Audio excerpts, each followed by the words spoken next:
parating may tanong, ano mas importante, yung tao o yung sistema?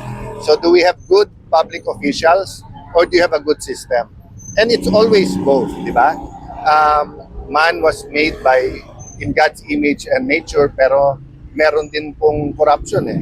So yung sistema importante din, no? So in context nung ghost project sa DPWH, in context na kahit saan ka naman pumunta in the world, may corruption, sa business may corruption, sa church may corruption, may konting intrigahan din ngayon sa ethically who should the media interview or not.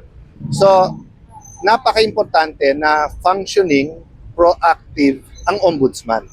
So leadership is still important. Who the president is, who the mayor is, who the governor is, di ba? Pero yung functioning ombudsman, napaka-importante. And it's a transition eh. 'Di ba? I mean, iba na yung age ngayon na instant yung news. Most of you now naka-cellphone rather than those big cameras. Some of you will go to an editor pa, but some of you ipopost nyo o naka-live na kaagad. So, kailangan up to date yung bagong ombudsman sa mga sistema ngayon.